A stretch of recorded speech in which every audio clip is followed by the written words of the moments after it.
আমাদের আজকের জার্নি শুরু হচ্ছে ওমানের রাজধানী মাস্কাট থেকে। এখান থেকে আমরা আজকে রাত্রিবেলার ফ্লাইট করব। আজকে হচ্ছে 15ই মার্চ। আজকে রাতের ফ্লাইট ধরে আমরা এখান থেকে যাব দিল্লি কাল সকালে।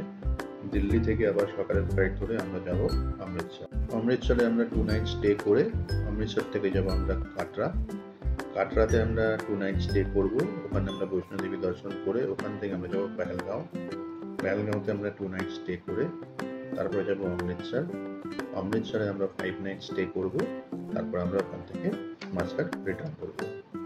তো আমাদের জার্নি শুরু হয়েছে মাস্কাট এয়ারপোর্ট থেকে। মাস্কাট এয়ারপোর্টে আমাদের ফ্লাইট ছিল এয়ার ইন্ডিয়ার ফ্লাইট। এয়ার ইন্ডিয়ার ফ্লাইটে আমরা এখান থেকে যাব দিল্লি। দিল্লি থেকে কানেক্টিং ফ্লাইট করা আছে। অমৃতসরে আমাদের ফার্স্ট হোটেল ছিল হোটেল হাইল্যান্ড ইন। এরপরে আমরা যাই কাটরা। কাটরাতে আমাদের হোটেল ছিল সঞ্জীব প্যালেস। পেহেলগাঁওতে আমাদের হোটেল ছিল ওয়াটার ভিউ হোটেল। শ্রীনগরেরটা আমি পরে আসছি, নেক্সট এপিসোডে আমরা শ্রীনগর নিয়ে ডিসকাস করবো। তো এই সমস্ত হোটেলেই কিন্তু আমাদের রেট ছিল পার হেড পার নাইট পার রুম মোটামুটি ওই 2000 থেকে 3000-এর মধ্যে। আচ্ছা, আমরা এই ট্যুরটা কিন্তু করেছিলাম একটা ট্রাভেল এজেন্সির থ্রু, উড়ান ট্রাভেলস, হাবড়ার একটা ট্রাভেল এজেন্সি। এনারা কিন্তু খুব ভালো বিহেভিয়ার এবং সব কিছু খুব ভালো ছিল, আমরা ফুললি স্যাটিসফাইড। আর এই ট্রাভেলের সাথে অ্যাকচুয়ালি রান্নার লোকজনও গেছিলো। এর ফলে সুবিধা হয়েছিল কি, আপনার বেড টি থেকে আরম্ভ করে ডিনার সব কিছুই বাড়ির রান্নার মতো পাওয়া গেছে। এবং যখন আপনি লম্বা ট্যুরে যাওয়া হয় না, সেই সময় সবসময় বাইরের খাবার খেয়ে থাকাটা খুব মুশকিল হয়ে যায়, কারণ শরীরের হাইজিন ফ্যাক্টর সব কিছু থাকে। আমরা অবশ্যই সব জায়গাতেই একদিন করে বাইরের খাবার ট্রাই করেছি, বাট মেজরিটি আমরা কুকের রান্না করা খাবারই খেয়েছিলাম। সেই জন্য পুরো ট্যুরটায় আমরা সবাই সুস্থ ছিলাম এবং ভালোভাবে ঘুরে এসেছি। তো আমাদের ফ্লাইটে বসে গেছি, ফ্লাইট স্টার্ট। ফ্লাইটে এয়ার ইন্ডিয়া যথারীতি রাত্রের ফ্লাইট ছিল, তো আমাদের ডিনার দিয়েছিল। নেক্সট ডে মর্নিং আমরা পৌঁছই দিল্লিতে। বাট দিল্লিতে আনফর্চুনেটলি আমাদের লাগেজ ডিলে করে আসে বলে আমাদের ফ্লাইট কিন্তু আমাদের ছেড়ে চলে যায়। তো এয়ার ইন্ডিয়ার যেহেতু কানেক্টিং ফ্লাইট ছিল, ওরা কিন্তু আমাদের জন্য নেক্সট ফ্লাইট অ্যারেঞ্জ করে দেয় ফ্রি অফ কস্ট। এটা যদি অন্য এয়ারলাইন্সের করতাম তাহলে ছেড়ে চলে গেলে কিন্তু আমাকে ওখানে পে করতে হতো। বাট অ্যাডভান্টেজ কানেক্টিং ফ্লাইট নেওয়ার, কিন্তু 6 ঘন্টা বসতে হলো। সকাল 6টার বদলে দুপুর 12টার সময় আমাদের ফ্লাইট ছাড়লো। 1-1.5 ঘন্টার মধ্যে আমরা অমৃতসর ল্যান্ড করি। অমৃতসরে আমাদের হোটেল থেকে ড্রাইভার চলে আসে গাড়ি নিয়ে, আমাদেরকে পিক আপ করে সোজা হোটেলে নিয়ে যায়। ওই দিন আমরা রাত্রিবেলায় রেস্ট করি। দুপুরবেলায় আমরা বাইরের একটা রেস্টুরেন্টে খাই এবং ওই দিন আমরা রেস্ট করি। রেস্ট করার পরে নেক্সট ডে মর্নিংয়ে আমরা বেরিয়ে যাই সাইট সিন করতে। ফার্স্টে যাই জালিয়ানওয়ালাবাগ, তারপর পার্টিশন মিউজিয়াম একটা আছে সেটা ঘুরি, দুর্গিয়ানা মন্দির ঘুরি। এইগুলো সব ঘোরার পরে আমরা তাড়াতাড়ি করে ফিরে এসে লাঞ্চ করে আমরা 2 থেকে 2:30টার মধ্যে আমরা আবার বেরিয়ে পড়ি। আমাদের নেক্সট গন্তব্য হচ্ছে ওয়াঘা বর্ডার। ওয়াঘা বর্ডারে এখানে একটা সেলিব্রেশন হয়। এটা হচ্ছে ইন্ডিয়া পাকিস্তানের বর্ডার। এখানে দুই তরফ থেকে, আমাদের তরফ থেকে বিএসএফ, ওদের তরফ থেকে ওদের যে আর্মি আছে, ওখানে সেলিব্রেশন হয়, ফ্ল্যাগ ওঠানো, গেটটা খোলা হয়। এই সেলিব্রেশনটা ওখানে চলে। তো এটা একটা খুবই মানে দেখবার মতো ব্যাপার। আর্মিদের মধ্যে তাদের একটা জোশ যাকে বলি সেটা আমরা দেখতে পাই, এবং আমাদের মধ্যেও সেই একটা ফিলিংস আসে।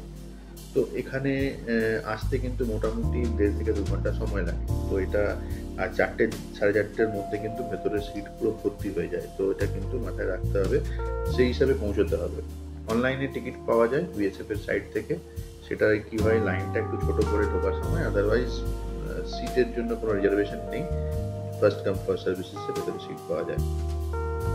তো এই দিনের এই প্রোগ্রামটা শেষ হওয়ার পরে আমাদের আমরা ফিরে আসি। এখান থেকে ফিরে এসে কিন্তু রাত্রিবেলায় আমরা যাই আমাদের বিখ্যাত গোল্ডেন টেম্পলে। গোল্ডেন টেম্পল বা স্বর্ণ মন্দির। এখানে কিন্তু মনে রাখতে হবে যে রাত্রি 10:30টার সময় কিন্তু গেট বন্ধ হয়ে যায়, তারপর আর কোনো দর্শন হয় না আবার পরের দিন সকালে। তো এখানে কিন্তু লাইনে মোটামুটি ঘন্টা 2 সময় লাগে। তো এটা মাথায় রাখতে হবে। মানে আমরা 2 ঘন্টা আগে ওখানে পৌঁছে যেতাম। আমরা 7টার দিকে পৌঁছে গেছিলাম। আমরা কিন্তু 10:30টার মধ্যে ভেতরে ঢুকে ঠিকঠাক করে গুরু গ্রন্থ সাহেবের সমস্ত কিছু দেখে আমরা ওখান থেকে ফেরত আসি। দিয়ে নেক্সট ডে মর্নিংয়ে আমরা 10টার দিকে বেরোই। 9টা-10টার দিকে গিয়ে আমাদের মোটামুটি একটু উলেন জিনিস বা এই সমস্ত জিনিসগুলো অমৃতসরে যেগুলো ভালো পাওয়া যায়, ওগুলোর শপিং একটু আধটু করে আমরা দুপুরবেলায় লাঞ্চ করে হোটেলে চেক আউট করে বেরিয়ে পড়ি কাটরার উদ্দেশ্যে। আনফর্চুনেটলি আমরা ট্রেনের রিজার্ভেশন পাইনি, কারণ সেদিন ট্রেনের রুট কিছুটা লং রুট করে ঘোরানো ছিল রেল লাইনে কাজ হওয়ার জন্য। তো আমরা এসি বাস বুক করি, যেটা অলমোস্ট 1000 টাকার কাছাকাছি রেট করেছিল।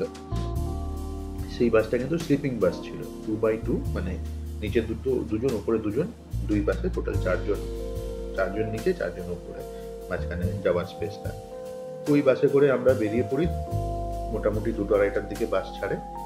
আর আমরা কিন্তু পৌঁছলাম যখন কাটরা, তখন প্রায় রাত্রিবেলা 9টা 9:30 বেজে যায়। কাটরা থেকে আমরা ওখান থেকে আমাদের হোটেলে যাই অটোতে করে। হোটেলে যাওয়ার পরে হোটেলে ওই দিন রাতে আমরা রেস্ট করি। নেক্সট ডে মর্নিং আমরা যাই হচ্ছে বৈষ্ণোদেবী দর্শনে। আমাদের হেলিকপ্টার টিকিট, যেমন বলেছি আগে থেকেই বুক করা ছিল। ওখান থেকে আমরা হেলিপ্যাডে যাই। হেলিপ্যাডে গিয়ে যে ডকুমেন্ট, আধার কার্ড দেখিয়ে আমরা বুক করেছিলাম সেই ডকুমেন্টগুলো দেখাই। দেখানোর পরে ওখানে আমাদের একটা রেজিস্ট্রেশন হয়। রেজিস্ট্রেশন হতে আমাদের একটা কার্ড দেয়, ভিআইপি পাস বলতে পারেন ওটাকে। ওই পাসটা নেওয়ার পরে ওখান থেকে ব্যাটারি চালিত গাড়ি আমাদেরকে হেলিপ্যাডে পৌঁছে দেয়।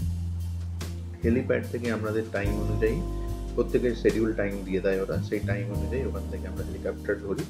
হেলিকপ্টার ধরার পরে আমরা ওপারে পৌঁছই, যেখানে আমাদের মন্দিরে যাব।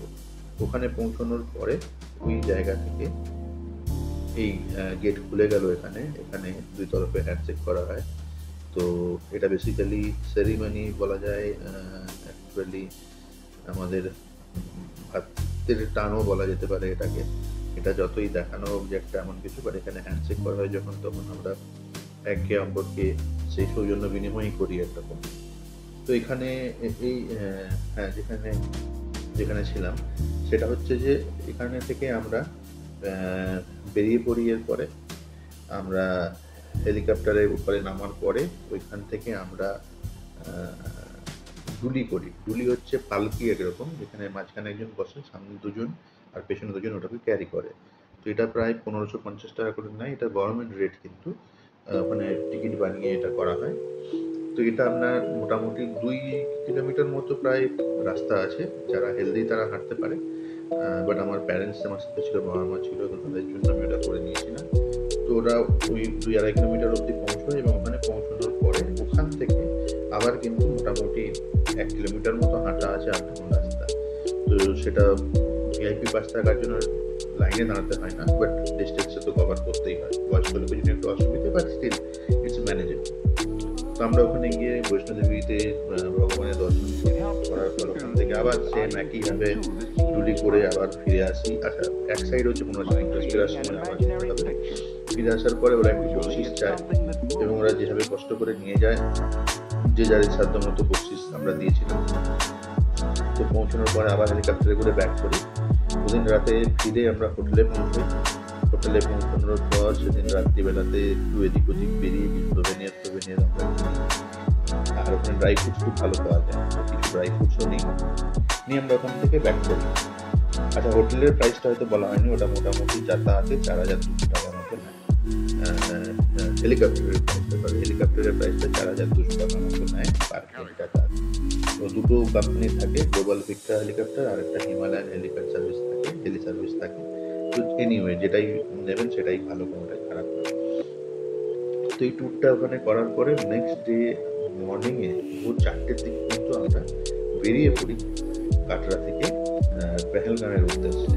কারণ রাস্তায় খুব জ্যাম থাকে, সকাল সকাল বেরোলে কিন্তু জ্যামটা পুরো অ্যাভয়েড করে সুন্দরভাবে পৌঁছানো যায়। তো আমরা বেরিয়ে পড়ি সকালবেলা।